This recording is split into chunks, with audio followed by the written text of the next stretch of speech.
Salut à tous, c'est Bob. Aujourd'hui on se retrouve pour une nouvelle vidéo un peu plus légère, un peu plus courte, dans laquelle on va parler de Drive to Survive, la série Netflix sur la Formule 1. La saison 3 sort très bientôt, ou alors est déjà sortie, je sais pas encore quand je vais poster cette vidéo. Du coup pour moi c'est l'occasion parfaite d'en discuter, parce que cette série elle fait toujours débat au sein de la communauté. Les avis sont souvent très tranchés, entre les détracteurs qui jugent qu'elle dénaturalise la Formule 1, et ceux qui aiment bien la série et qui jugent qu'elle a un effet positif sur le sport. D'ailleurs, c'est pour ça que j'aurais besoin de vos avis en commentaire pour alimenter le débat et voir un peu ce que tout le monde pense de la série. Aujourd'hui, on va essayer de comprendre et je vais essayer de prouver pourquoi Drive to Survive c'est une bonne chose pour la Formule 1, concrètement ce que ça apporte au sport et aussi montrer que c'est un très bon complément, surtout pour un nouveau public. Vous avez dû comprendre où je me situe par rapport à cette série, mais on va quand même soulever des défauts et les points négatifs qui lui sont reprochés et après on parlera un peu des nouveaux contenus et ce qui peut arriver dans le futur pour la Formule 1. Bon allez, c'est parti.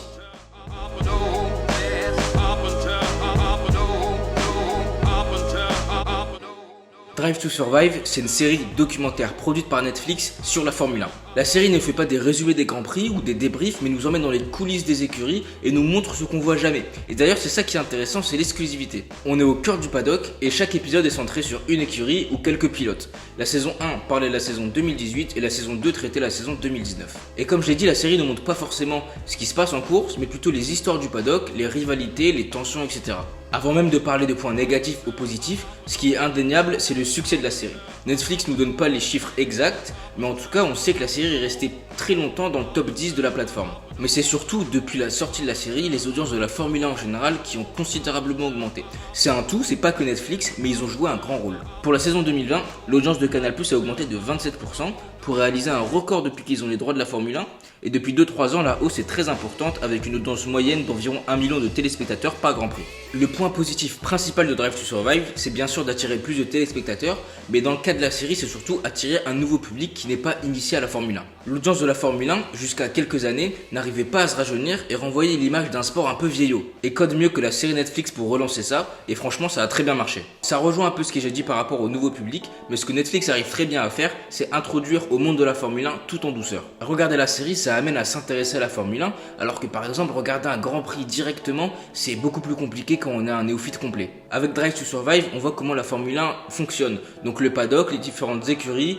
les pilotes, la passion qu'il y a autour, les transferts, etc. Ce partenariat avec Netflix et la porte ouverte aux coulisses de la Formule 1, ça va aussi clairement dans le sens de ce qui se fait depuis 3 ans, donc depuis le rachat de la Formule 1 par Liberty Media. C'en est même un point majeur, la Formule 1 devient de plus en plus digitale, avec par exemple le contenu sur les réseaux sociaux clairement plus dynamique et qui permet de suivre le sport beaucoup plus facilement. Pour moi d'ailleurs, la chaîne YouTube de la Formule 1 c'est un 10 sur 10. Les contenus sont bien plus épurés, bien plus complets et visuellement plus attirants. Et ça permet d'attirer toujours plus de monde. Et déjà les contenus existent, avant ils n'existaient pas. On voit ça avec la F1 TV, avec l'investissement dans le e-sport, et franchement j'aurais jamais cru ça possible sous Bernie Ecclestone. Le sport est bien plus jeune, dans l'air du temps, en témoigne la grille actuelle, et la liberté que les pilotes ont maintenant est vraiment un plus. Je me rappelle d'Hamilton il y a quelques années qui avait été sanctionné parce qu'il avait mis une story Instagram du paddock. Maintenant c'est clairement inconcevable et ils font tout ça et tant mieux.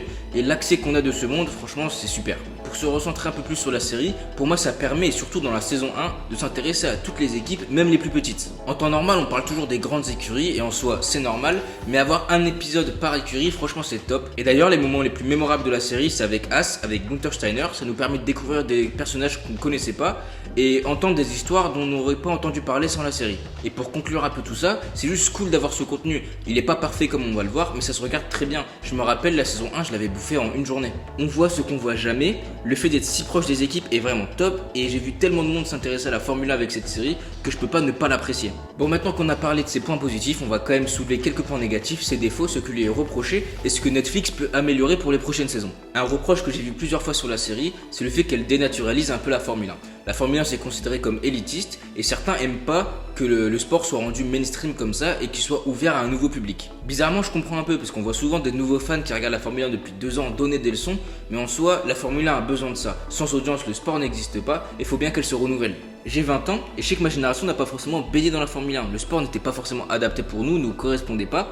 Mais si ça peut être le cas pour ceux qui grandissent dans cette ère de la Formule 1, franchement c'est top et ça rajeunit l'audience. Dans le fait de dénaturaliser, je vois aussi le fait de trop scénariser, même voire américaniser la série. Quand on a vraiment suivi la saison, ça peut un peu saouler et même paraître superficiel. Je sais que c'est nécessaire pour accrocher et une série ça repose sur des rebondissements. Mais des fois c'est vraiment surfait. Les images, paroles et événements sont bien manipulés et beaucoup de dramas inutiles sont créés avec ça. Je me rappelle que dans la saison 2, ils avaient créé une rivalité Ricciardo-Sainz qui n'a jamais existé, mais voilà, c'est normal, c'est une série, ça pourrait être plus subtil et ils l'ont peut-être corrigé pour la saison 3 et les saisons à venir. Et pourquoi pas aussi utiliser plus de contenu en piste et surtout mieux l'utiliser.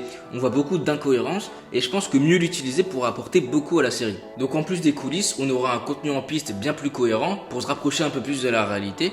Mais bon, après, c'est pas forcément l'objectif. Je suis pointilleux et les critiques viennent très souvent des gens déjà fans de Formule 1, mais en soi, la série est plus faite pour un public nouveau, qui n'a d'ailleurs pas toutes ses reproches. Finalement, ce qui est reproché à la série, c'est juste d'être superficiel. Ça peut très bien être corrigé, mais globalement, les retours sont bien plus positifs. Pour ma part, j'apprécie beaucoup la série, je trouve qu'elle apporte beaucoup à l'expérience téléspectateur. Il y avait vraiment un truc à faire avec les coulisses du paddock, parce que c'est vraiment un monde très intéressant, et franchement, ils ont tapé dans le mille, moi j'adore. J'attends beaucoup la saison 3, je sais pas si elle est sortie au moment où je sors cette vidéo, parce que la saison 2020 était vraiment folle et il y avait vraiment beaucoup de rebondissements. Et en général, j'adore vraiment ce que fait Liberty Media de la Formule 1, je m'y reconnais beaucoup plus, et on peut pas négliger l'amélioration de l'image de la Formule 1 depuis 2-3 ans.